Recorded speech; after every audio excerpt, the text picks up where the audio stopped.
Hurricane Hermine brought strong winds and flooding to a swath of Florida's Gulf Coast early today, knocking out power to more than 250,000 people and raising fears of additional damage as the storm swept across the state. The tropical system that spun off the warm waters of the Gulf whipped up 80 miles per hour winds that extended 45 miles from the eye before weakening over land and being downgraded to a tropical storm. Less severe but still dangerous winds of up to 74 miles per hour spanned several hundred miles, from Tampa to the barrier islands south of Pensacola, as the storm barreled inland. Florida Governor Rick Scott warned residents to avoid unnecessary travel as trees, power lines, road signs and traffic lights come down across the state. One man, who appeared to be homeless, was killed after being hit by a tree in Marion County. Officials are still determining whether the death was storm-related. The number one thing is to stay safe, Scott told a news conference this morning, advising residents to steer clear of standing water and fallen power lines. In the coming days, officials will assess the damage and respond to the needs of affected communities. As of 9:30 this morning, 99% of homes in Osceola County were without power, he said. Powerful rip currents, high seas and minor coastal flooding threatened an even larger area of Florida's coast. Flooding continued to pose a threat even as the system slowed down as it hit Ottawa, Georgia. Hermine made landfall at 1:30 Friday morning, becoming the first hurricane to hit Florida since Hurricane Wilma struck the Sunshine State in 2005. The last hurricane to make landfall in the United States was Hurricane Arthur in 2014, a Category 2 storm that came ashore in North Carolina. Hundreds of thousands of residents across the affected area have lost power, notably in Tallahassee, where more than 70,000 outages have been reported, and people have posted pictures online of a blackout at Florida State University. Hundreds of schools and government offices announced closures as the state today for the storm's full impact.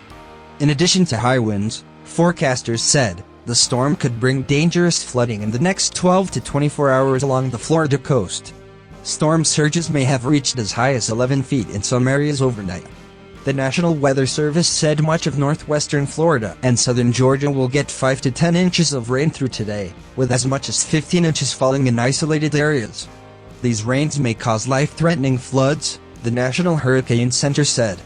The city of Cedar Key in Florida's Levy County saw a record-high storm surge of 5.8 feet, officials said, and at least 18 people have been evacuated in Pasco County as the storm surge and bands of heavy rain sent water into low-lying areas of coastal neighborhoods, inundating homes and roads. The National Weather Service said that an area outside Tampa and Pinellas County recorded 22.36 inches of rain over the past 72 hours, and that in nearby Largo 15.23 inches of rain fell. 10.73 inches of rain has been reported in Seminole, 9.71 inches in Longboat Key, and 8.61 inches in Port Richey. The system will increase the risk of a tornado outbreak across northern Florida and southern Georgia. Tornadoes in tropical systems typically are brief, but can be very destructive. Even as the system headed out of Florida, its impact appeared far from over. Much of the Carolinas was being drenched by rain Friday afternoon as Tropical Hermine slid up the east coast after leaving hundreds of thousands without power in Florida. Forecasters with the National Weather Service said as many as 7 inches of rain could fall, and in isolated areas it could be more than that. A flash flood watch was issued for northeast South Carolina and southeast North Carolina those Saturday morning.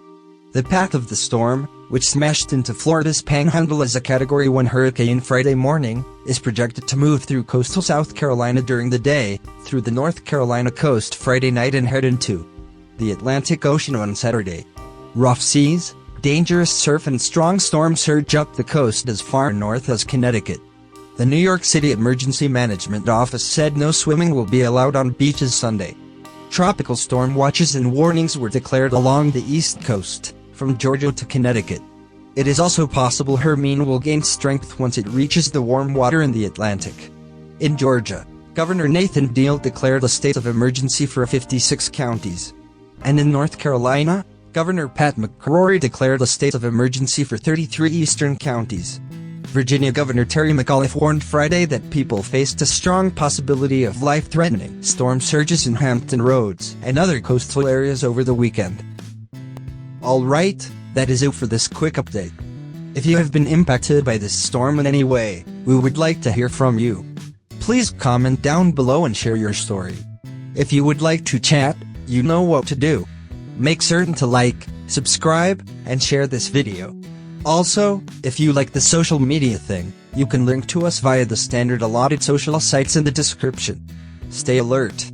Be safe.